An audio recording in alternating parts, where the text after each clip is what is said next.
যুদ্ধাপরাধের অভিযোগে গ্রেপ্তারি পরোয়ানা জারির আবেদনের পর আন্তর্জাতিক অপরাধ আদালতের উপরে চটেছেন বেনিয়ামিন নেতানিয়াহু।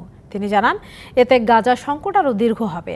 তার কথায় সুর মিলিয়ে প্রেসিডেন্ট জো বাইডেন বলেছেন, ইসরায়েলের বিরুদ্ধে গণহত্যার প্রমাণ নেই। আইসিসির এই পদক্ষেপ শান্তি কার্যক্রম ব্যাহত করবে। এদিকে গত 24 ঘন্টায় গাজায় ইসরায়েলি হামলায় প্রাণ গেছে শতাধিক ফিলিস্তিনির। ইসরায়েলের প্রধানমন্ত্রী বেনিয়ামিন নেতানিয়াহু, প্রতিরক্ষামন্ত্রী ইয়োভ গ্যালেন এবং হামাসের কয়েকজন শীর্ষ নেতার বিরুদ্ধে গ্রেপ্তারি পরোয়ানা জারির আবেদন করে আন্তর্জাতিক অপরাধ ট্রাইব্যুনাল। যুদ্ধ অপরাধের অভিযোগে তাদের বিচারের মুখোমুখি করতেই এই পদক্ষেপ। পদক্ষেপে ক্ষুব্ধ ইসরায়েল। বেনিয়ামিন নেতানিয়াহু জানিয়েছেন, আইসিসির এই পদক্ষেপ গাজা সংকটকে আরও দীর্ঘ করবে, আরও শক্তিশালী করবে হামাসকে। আইসিসির অভিযোগ ভিত্তিহীন।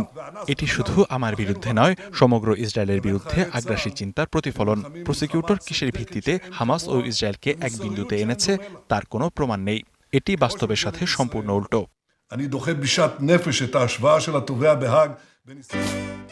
নেতানিয়াহুর পক্ষে সাফাই গাইলেন মার্কিন প্রেসিডেন্ট জো বাইডেন।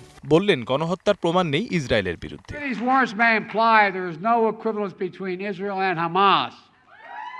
হামাসের প্রধান সিনওয়ার সহ অন্যান্য সদস্যরা মানবাধিকার বারবার লঙ্ঘন করেছে। আমরা ইসরায়েলের সাথে মিলিত হয়ে ফিলিস্তিনের শান্তি পুনঃপ্রতিষ্ঠায় কাজ করব। আইসিসির এই পদক্ষেপ শান্তি কার্যক্রম ব্যাহত করবে। ইসরায়েলের প্রধানমন্ত্রী এবং প্রতিরক্ষা মন্ত্রীর বিরুদ্ধে গ্রেপ্তারি পরোয়ানা জারির আবেদনের নিন্দা জানিয়েছেন মার্কিন সিনেটের ডেমোক্রেটিক এবং রিপাবলিকান নেতারা। নগদে 500 টাকা বা তার বেশি পেমেন্টে পেতে পারেন ঢাকায় জমিসহ 20 কোটি টাকার পুরস্কার।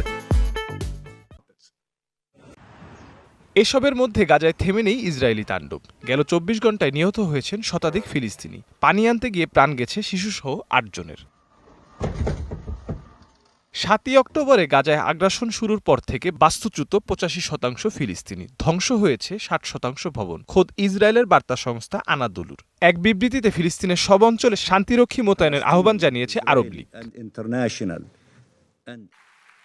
এদিকে হামলার ঘটনায় ব্যবস্থা না নেয়ায় যুক্তরাষ্ট্রের ইয়েল বিশ্ববিদ্যালয়ের স্নাতক সমাপনী অনুষ্ঠান বর্জন করেছেন গাজায় যুদ্ধবন্ধের দাবিতে আন্দোলনরত শিক্ষার্থীরা।